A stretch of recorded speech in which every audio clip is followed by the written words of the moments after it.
لا الہ تیری شان یا وحدہ، تو خیال و تجسس تو ہی آرزو۔ یہ گرمیوں کا آنا اور سردیوں کا آنا اللہ تعالیٰ کی نشانیوں میں سے ہے۔ حدیث شریف میں ہے جس کا مفہوم یہ ہے کہ جہنم سال میں 2 مرتبہ سانس لیتی ہے۔ جب وہ سانس باہر نکالتی ہے تو گرمی ہو جاتی ہے، اور جب سانس اندر لے جاتی ہے تو سردی ہو جاتی ہے۔ اللہ تعالیٰ جہنم سے ہم سب کو بچائے۔ موقع محل کے مطابق دعا مانگنے سے دعا قبول ہوتی ہے۔ اللہ تعالیٰ بہانے سے اپنے بندے کی دعا کو قبول فرماتا ہے اور بندے کی مغفرت فرماتا ہے۔ کہتے ہیں کہ رحمت حق بہانہ می جوید، رحمت حق بہانہ می جوید۔ اللہ کی رحمت قیمت نہیں مانگتی، بلکہ اللہ کی رحمت بہانہ مانگتی ہے، بہانہ ڈھونڈتی ہے مغفرت کرنے کے لیے۔ خوشی بھی اللہ تعالیٰ کی طرف سے ہے، غمی بھی اللہ تعالیٰ کی طرف سے ہے، راحت اللہ تعالیٰ کی طرف سے ہے، تکلیف بھی اللہ تعالیٰ کی طرف سے ہے۔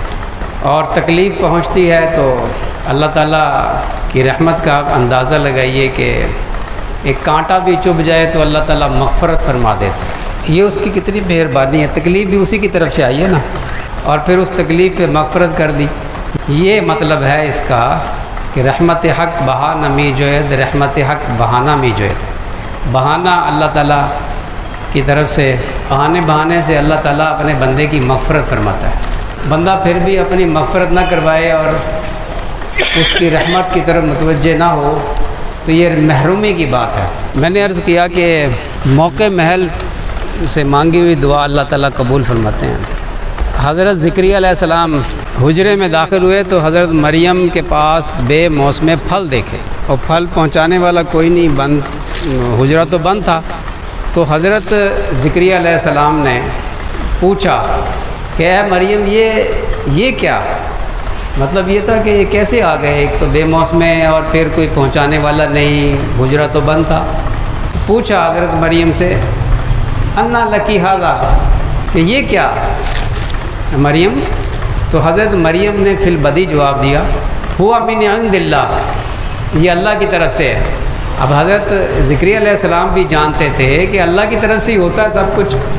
تو جب حضرت مریم نے یہ فرمایا کہ ہوا من عند اللہ، کہ یہ اللہ کی طرف سے ہیں، تو حضرت زکریا کا علیہ السلام کا فوراً دھیان اس طرف گیا کہ جو اللہ بے موسمہ پھل دے سکتا ہے تو وہ بانجھ کی حالت میں، بڑھاپے میں ان کی بیوی کو اولاد بھی دے سکتا ہے۔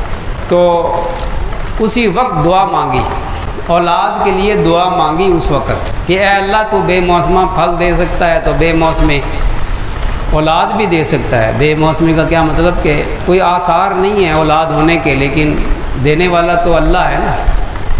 اے اللہ تو اولاد عطا فرما۔ تو اللہ تعالیٰ نے حضرت یحییٰ علیہ السلام کی بشارت دی۔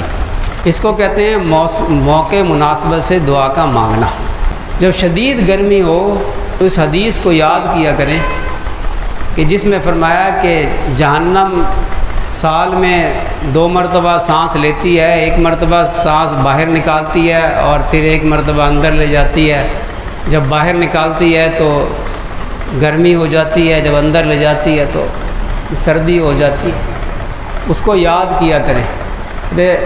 میں نے حاجی عبدالوہاب صاحب رحمۃ اللہ علیہ سے سنا، وہ فرماتے تھے کہ سخت گرمی ہو تو یوں کہا کرو لا الہ الا اللہ اللہم اجرنی من النار، تو گرمی کی شدت کم ہو جائے گی۔ لا الہ الا اللہ اللہم اجرنی من النار، اے اللہ مجھے جہنم سے بچا۔ اللہم اجرنی من النار کا کیا مطلب ہے کہ اللہ مجھے آگ سے، جہنم کی آگ سے بچا، یہ مطلب ہے۔ تو اللہ تعالیٰ قبول فرماتے ہیں۔ ابھی دو دن پہلے وہ ہمارے گھر نا سولر کی پلیٹیں لگا رہے تھے اپنے، وہ حذیفہ ادریس صاحب، ماشاءاللہ وہ خدمت کے جذبے سے انہوں نے کام کیا کہ جی ہم خود لگا لیں گے، کاریگر مل نہیں رہا کوئی، تو کام بہت زیادہ ہے، تو یہ لگ گئے، حذیفہ صاحب خود لگ گئے، عبداللہ کو ساتھ لگا لیا۔ ٹائم تو بہت زیادہ لگا، گرمی تھی، شام کو شروع کیا کام انہوں نے مغرب کے بعد، تو اس کے نیچے گھس کے نا نٹ بولٹ لگا رہے تھے، تو لیٹ کے لگا رہے تھے، تو کہنے لگے کہ قبر کی سختی کتنی سخت ہوگی، قبر کی، اللہ یا اللہ قبر کے عذاب سے بچانا، قبر کی تنگی سے بچانا۔ نٹ بولٹ لگا رہے تھے اور ساتھ ساتھ میں یہ دعا مانگ رہے تھے، اے اللہ قبر کی سختی سے بچانا، اے اللہ قبر کی تنگی سے بچانا۔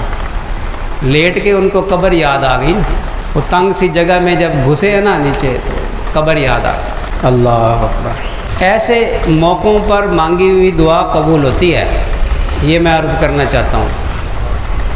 ایک شخص جو ہے نا، حدیث میں آتا ہے، ایک شخص چھت پہ لیٹا تھا اور آسمان کی طرف دیکھ رہا تھا، ستاروں کی طرف، ستاروں کو دیکھ کر کہنے لگا کہ تمہارا پیدا کرنے والا کوئی ہے، اے اللہ تو نے یہ سب بے فائدہ تو پیدا کیا نہیں، تو مجھے جہنم کے عذاب سے بچا لے۔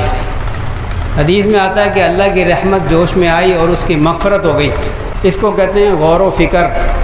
غور و فکر معرفت کی کنجی ہے۔